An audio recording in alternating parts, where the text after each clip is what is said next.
Last time po na nandito tayo, ito yung pinagpapatungan ng mga nag-aasintada, dahil ito pala yung pinapadala nila.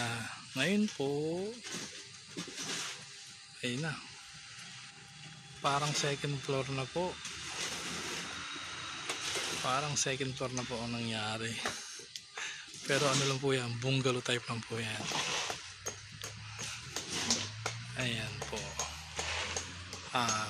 6 hollow blocks from the base, then tie beam, then 1, 2, 3, 4, 5, 6, 7, 8, 9, 10, 11, 12,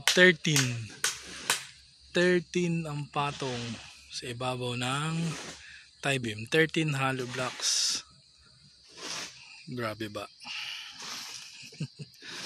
Ayan po.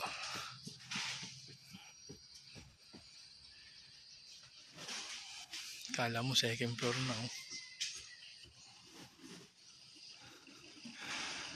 Pero bungalow lang po yan. Naririnig ko rin sa iba. Ano ba yan? Grocery? Tama yan. May malapit na tanging grocery sa Libtangin. Hindi nila alam. Mansyon ni Takas yan. Ang mansyon ni Takas. Yan. Ano yan? Hacienda Takas.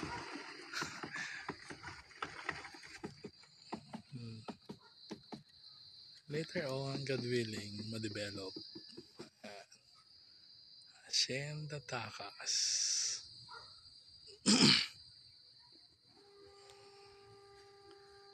Ayan po.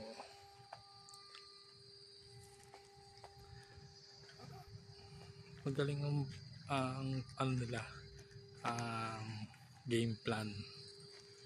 Ginawa nila ang portion by portion by portion by portion yung bahay.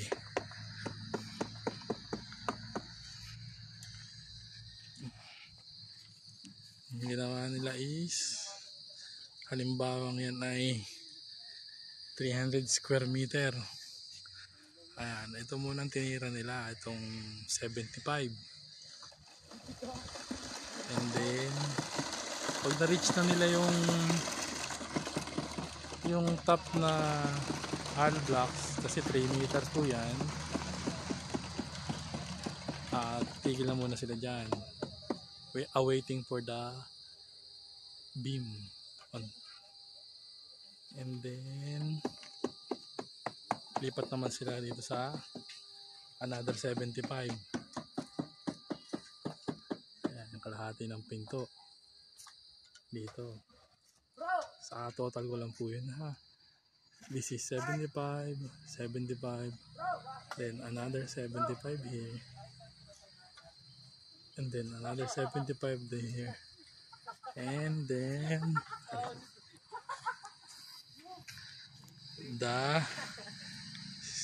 the last part, last but not the least, the 75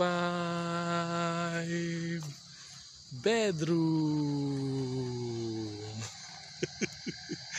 Ayan po, itong part na to ang ihuhuli nila. Kumbaga, from Libtangin going to the highway ang kanilang trabaho. So makikita mo talaga yung ano nila, accomplish portion by portion. Hindi sila sabog-sabog, kasi pag sabog-sabog sila, parang walang nagagawa. Parang kalat-kalat ang trabaho, mabagal, parang ganun po tingnan. Para sa akin lang po yun, opinion ko lang. Pero kung nasa isang area sila, lahat, may gumagawa naman. Yung kalahati ng grupo nagtatambak, yung kalahati nagbubuhos. Ayos na ayos. Nagpapalitada, nagbubuhos ng poste. Iba naghahakot ng hollow blocks. Ayan po.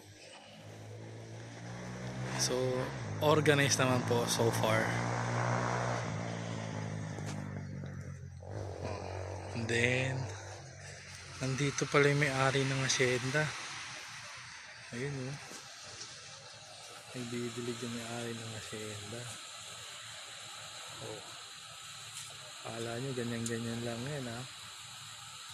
Yan ang may-ari ng asyenda. Si Don Eduardo Lumalang.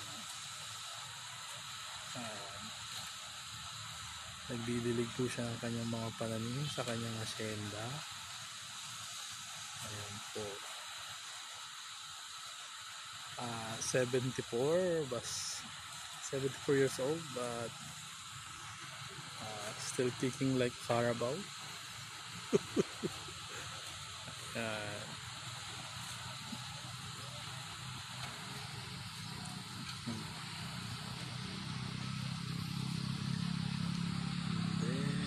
Look na tayo ito.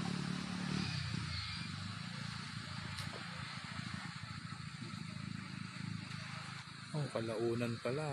Ayan, gasoline station yan eh. Mapupunta na kay ano.